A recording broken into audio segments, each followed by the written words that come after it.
Selamat datang di channel Cerita Cinta, channelnya cerita cinta romantis. Sebelum lanjut, mohon dukungannya dengan like dan subscribe dulu. Istri yang tak dianggap, bagian 31. Hei, Nenek Peot. Aku nggak peduli. Aku harus nikah sama Ayang Adi, dan pestanya harus mewah. Seru Siska berdiri dengan tangan di pinggang. Ricky menahan napas. Ingin rasanya membentak tapi mulutnya keluh. Pemandangan di depannya seperti mimpi buruk yang menjelma. Jangan bentak ibuku, geram Ricky tak terima ibunya dibentak. Kamu jangan menakuti anakku, aku beritahu warga kalau ayah kamu melakukan tindak pelecehan pada anakku. Kamu akan malu, dan kamu sekeluarga akan diusir dari kampung ini, ancam Sardi tak terima anaknya diancam. Sudah Ki. Biarkan bapak kamu bertanggung jawab, ucap Mirna frustasi kalau ditanya apakah perasaan Mirna hancur tentu saja. Mana ada perempuan yang tak sakit, melihat suaminya akan menikah lagi dengan perempuan lain, dan ironisnya Adi akan menikah dengan gadis seusia anak bungsunya. Sudah, kami kasih kamu 2 minggu siapkan semuanya. Pesta, mas kawin dan semuanya. Ujar Sardi mengepalkan tangan. Ia mendekat ke Adi dan nadanya berubah dingin. Dan jangan coba-coba kabur, anak buahku ada di mana-mana. Kamu juga punya anak perempuan kembar, kan? Jangan main-main sama aku. Tanpa menunggu jawaban, Sardi, Janah, dan Siska berbalik dan melangkah keluar, pintu tertutup dengan keras. Ricky menatap bapaknya dengan tatapan jijik. Jangan berharap bantuanku, dan kita akan sama-sama mendekam di penjara. Aku kasus penggelapan uang dan bapak kasus pelecehan seksual pada anak perempuan, ucap Ricky berjalan menuju kamarnya. Mirna hanya bisa menjerit dalam hati. Kenapa semuanya jadi berantakan semenjak Anjani pergi? Ricky di dalam kamar menatap frustasi pada seluruh kamar. Anjani, kamu pasti puas sekarang, aku sekarang sudah hancur. Dan itu karena kamu pergi, ucap Ricky dalam hati. Ricky melihat ponselnya yang sedari tadi berdering, nama Susi yang tertera. Ricky malas mengangkatnya. Lalu ada notifikasi pesan, Pak Ricky, uang harap segera dikembalikan, rasanya Ricky ingin mati saja. Karirnya hancur hanya karena seorang perempuan bernama Lucy. Sementara itu, Anjani sampai di kontrakannya dengan langkah terburu-buru. Tanpa melepas sepatu, ia langsung membuka pintu dan masuk ke kamarnya. Udara kamar yang pengap tak ia hiraukan. Ia segera duduk di depan laptop, menyalakannya dengan jantung berdebar. Beberapa detik kemudian sebuah email masuk. Pengirimnya, Forum Peneliti Tani Indonesia. Dengan tangan gemetar, ia membuka pesan itu, matanya membelalak saat membaca isinya. Anda diwajibkan membayar ganti rugi sebesar 10 miliar rupiah, karena telah mengaku formula milik kami sebagai ciptaan Anda. Anjani terdiam, nafasnya berat. Ia menyandarkan punggung memijat pelipis sambil menahan gejolak di dada. Raka, sebegitu inginkah kamu menghancurkan aku? Gumamnya lirih getir. Tak lama setelah membaca email itu, ponsel Anjani berdering. Di layar terpampang nama, Pak Guntur. Ia menarik napas panjang sebelum mengangkat. Anjani, Pak Menteri marah besar. Bisa-bisanya kamu mencuri formula orang lain. Suara Guntur terdengar tajam tanpa basa-basi. Anjani mengerutkan kening, Bapak percaya begitu saja pada mereka? Mereka punya bukti, foto, video proses penelitian mereka. Sedangkan kamu? Tidak ada dokumentasi satupun yang bisa kamu tunjukkan. Anjani menahan gejolak di dadanya, suaranya tetap tenang. Kalau begitu, kita buktikan saja di pengadilan, Pak. Saya bisa pertanggungjawabkan semuanya. Saya tidak punya dokumentasi bukan karena saya asal-asalan, tapi karena saya lebih fokus pada proses. Saya melakukannya sendiri dengan tangan saya sendiri. Guntur mendengus pelan. Terserah kamu, tapi yang jelas Pak Menteri sudah kecewa berat. Posisi kamu di kementeriannya, kamu tahulah risikonya. Silakan saja, bahkan kalau Presiden sekalipun marah pada saya tidak masalah. Yang penting saya tahu, formula itu milik saya, dan saya bisa membuktikannya. Hening sejenak di ujung sana, lalu Guntur berbicara dengan nada lebih rendah tapi mengandung tekanan. Anjani, sebenarnya ada jalan agar kamu tidak digugat ganti rugi 10 miliar. Kamu cukup memaafkan keponakan saya, dan cabut laporanmu, masalah selesai. Anjani terdiam, lalu tertawa kecil, getir.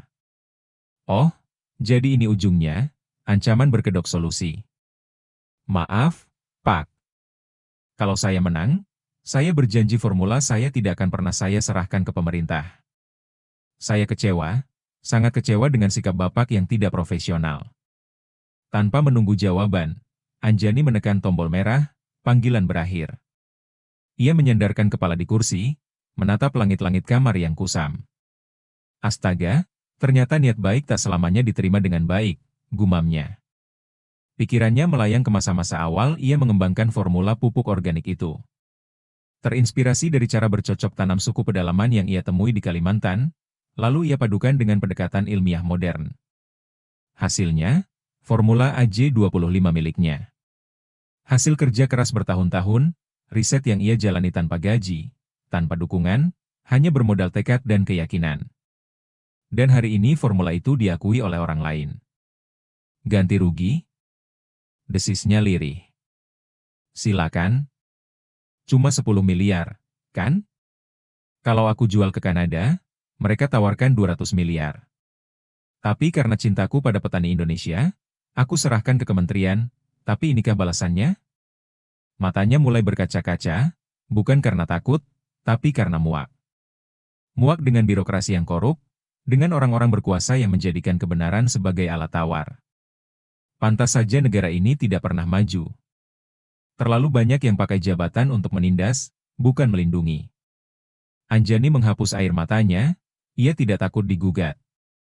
Tapi kecewa, itu yang tak bisa ia sembunyikan. Kecewa karena perjuangannya untuk petani negeri ini, yang justru dikhianati oleh bangsanya sendiri. Tak lama setelah menutup telepon, ponsel Anjani kembali bergetar. Sebuah pesan masuk dari Raka. Ini baru sebagian kecil langkahku, Anjani. Jika kamu keras kepala, kamu akan hancur tak tersisa. Anjani mematung sejenak. Matanya terpaku pada layar, sementara napasnya terasa berat. Ia meletakkan ponsel di meja dan menghela napas panjang. Tak bisakah negara ini membedakan mana keadilan dan mana profesionalisme? Gumamnya lirih penuh getir. Ia bangkit dari kursi membuka pintu, lalu melangkah keluar kamar. Dingin malam menyambutnya di teras kecil kontrakan itu. Di sana, ia duduk diam menatap pohon jambu yang tumbuh di sudut halaman. Daunnya yang rimbun bergoyang pelan tertiup angin. Anjani meraih satu ranting kecil dan mulai membelainya perlahan. Bagi Anjani, alam adalah pelipur lara. Menatap daun, memotong ranting, bahkan mencium aroma tanah basah setelah hujan adalah terapi paling jujur yang pernah ia kenal. Ia merasa utuh saat menyatu dengan alam, jauh dari intrik, jauh dari kebohongan manusia. Tiba-tiba, suara pelan memecah keheningan.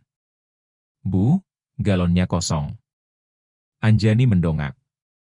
Seorang lelaki dengan kaos oblong dan celana jeans lusuh berdiri di hadapannya, menyunggingkan senyum iseng. Rizky? Kenapa kamu bisa ada di sini? Tanyanya kaget. Ya bebaslah, aku kan tukang galon sekarang, jawab Rizky nyengir lebar. Anjani mengerutkan dahi. Kenapa kamu tidak di Lampung? Jangan bilang kamu dipecat sama kakakku. Siapa kakak kamu berani-beraninya memecat Rizky Kurniawan? Sahut Rizky, tangannya bersedekap penuh gaya. Anjani tersenyum kecil lalu duduk kembali di kursi. Kamu memang supir paling sombong yang pernah aku kenal. Rizky duduk di kursi seberang, dipisahkan oleh meja kayu kecil.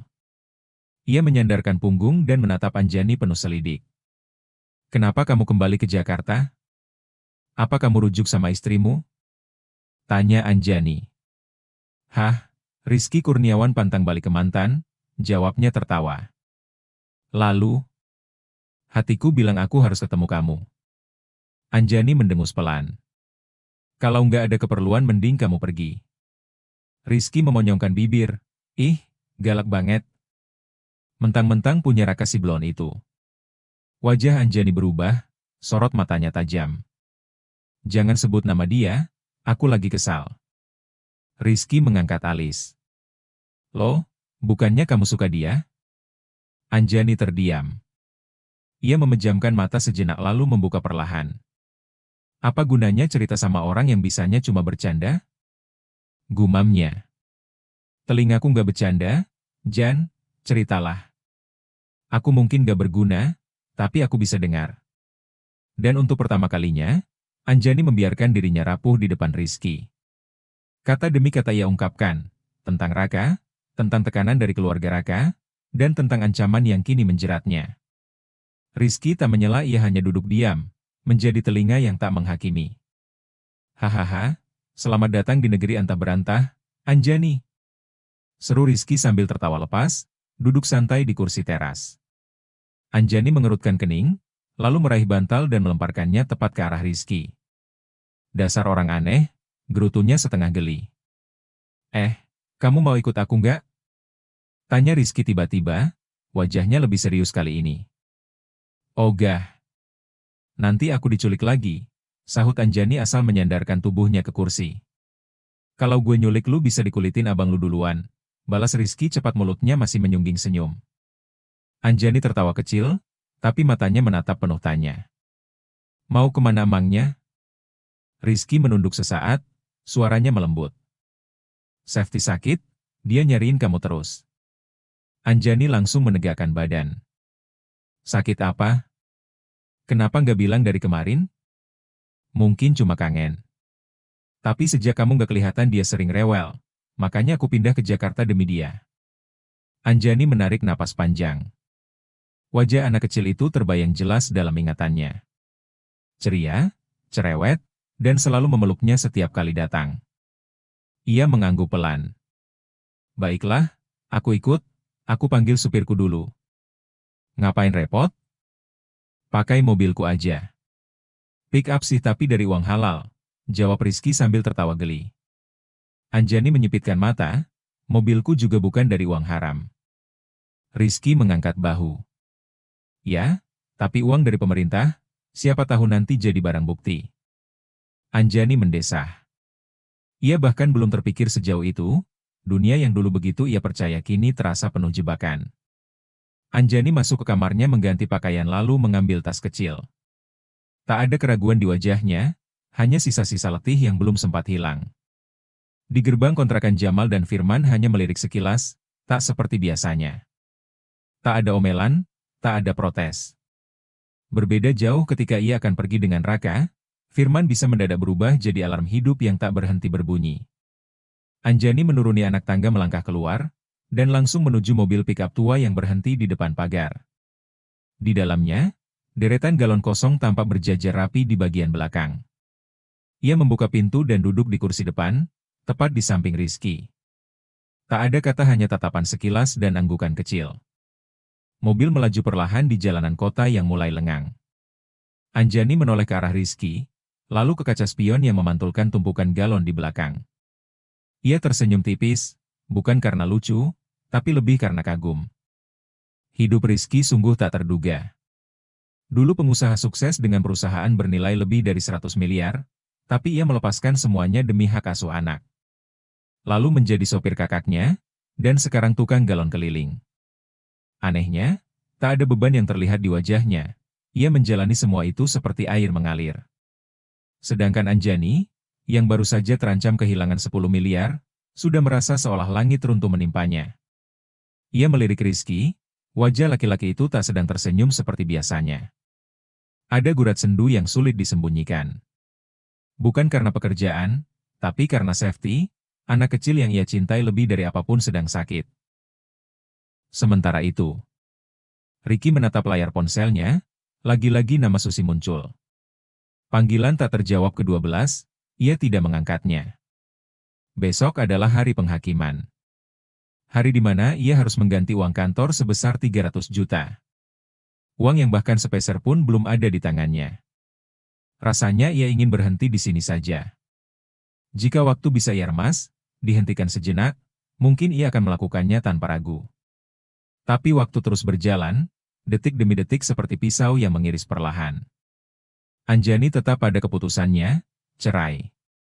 Tak peduli berapa kali Ricky memohon atau menundukkan kepala, tak ada ruang maaf. Sementara sang ayah, lelaki yang dulu ia hormati, berencana menikah dengan perempuan yang usianya bahkan lebih muda dari dirinya sendiri. Dunia seakan mengepung dari segala arah. Tanpa celah, tanpa ruang bernapas. Ricky duduk memeluk lutut di sudut kamarnya yang sempit. Dinding kusa menjadi saksi gumaman sepi yang makin hari makin panjang, tak ada yang peduli. Tidak ada yang datang dan berkata, "Tenang, ada aku." Tidak ada bahu untuk bersandar.